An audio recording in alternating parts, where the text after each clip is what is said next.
तो यार एक ऐसी मूवी जिसमें न्यूडिटी भर भर के है, लेकिन फिर भी इस मूवी ने पिछले साल कई बड़ी मूवीज को पीछे छोड़कर ऑस्कर जीता था। और मूवी की स्टोरी इतनी इंटरेस्टिंग है कि इसे देखकर तुम इसकी बाकी बुरी चीजें तो भूल ही जाते हो, क्योंकि मूवी में बहुत ही ज्यादा अच्छी कॉमेडी और सेंस ऑफ ह्यूमर का इस्तेमाल किया गया है। मूवी का नाम है अनुरा। मूवी में एक लड़की होती है जिसका नाम होता है अनुरा, वो एक सेक्स वर्कर होती है। और अनुरा ही नहीं, मूवी में कई सारी और स्ट्रिपर्स होती हैं जिनका काम होता है बार में आए लोगों को खुश करना।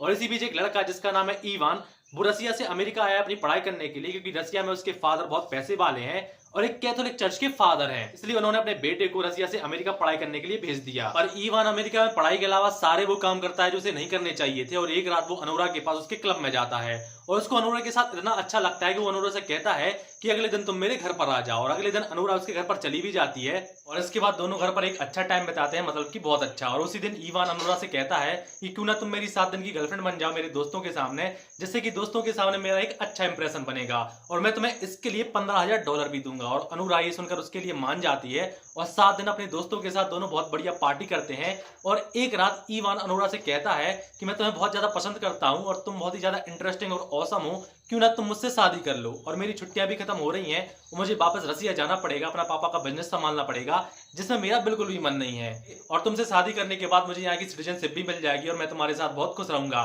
मतलब कि वो साला ऐसी जगह पर और ऐसे मौके पर उसे प्रपोज करता है अनुरा को कि अनुरा क्या कोई लड़की मना भी नहीं कर पाएगी। तुम खुद देखो ये भाई scene. Will you marry me?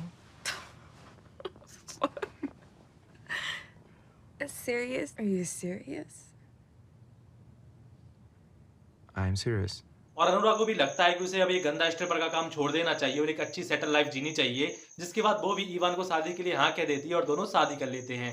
लेकिन जब इस बात का पता ईवान के मम्मी पापा को रसिया में चलता है कि ईवान ने एक धंधा करने वाली लड़की या स्ट्रिपर से शादी कर ली, तो होता है बहुत बड़ा धमाका, मतलब कि नॉट एक्सेप्टेबल। जिसके बाद ईवान के पापा अपने 3 आदमी रसिया से अमेरिका भेजते हैं इस पूरे फैले हुए रायते को समेटने के लिए। और जैसे ये तीनों उल्लू रसिया से अमेरिका आते हैं, हमें पता चलता है उनके द्वारा कि ईवान एक नंबर का बिगड़ा और अय्याज लड़का है और बाकी लड़कियों के साथ ऐसा ही करता है जैसा कि उसने अनुराग के साथ किया। और ये तीनों अनुराग से कहते हैं कि वो ईवान को डिवोर्स दे दे और बाकी ईवान को रसिया जाने दे।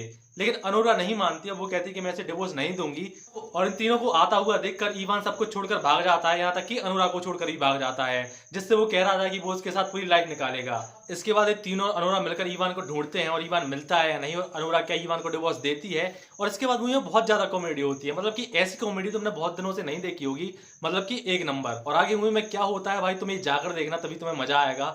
और भाई पहले ही बता देता हूँ कि मूवी में भर भर के गालियां और 80+ सीन है, तो भाई साहब आराम से एक जगह बैठकर देखना, क्योंकि अगर किसी ने सुन लिया तो प्रॉब्लम और देख लिया तो प्रॉब्लम। और भाई जहाँ ये तीनों लोग और अनुरा मिलकर ईवान को ढूंढने के लिए जाते हैं, वहां के सीन इतने ज्यादा इंटरेस्टिंग है और कॉमेडी भरे हैं जिनको देखकर मजा आ जाता है। भाई मैं तो यही कहूंगा कि अभी तक अनुरा नहीं देखी तो जाकर देखो भाई, ऐसी मूवी बार बार देखने को नहीं मिलती।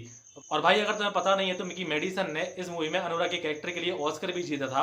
बाकी बेस्ट डायरेक्टर और बेस्ट पिक्चर का ऑस्कर भी इसको मिला था, मतलब कि 3 ऑस्कर जीते थे इस मूवी ने पिछले साल। तो भाई अगर तुम्हें मूवी देख चुके हो तो कमेंट करके बताओ कि तुम्हें मूवी कैसी लगी, और भाई अगर नहीं देखी है तो जाकर देखना, बढ़िया मूवी है।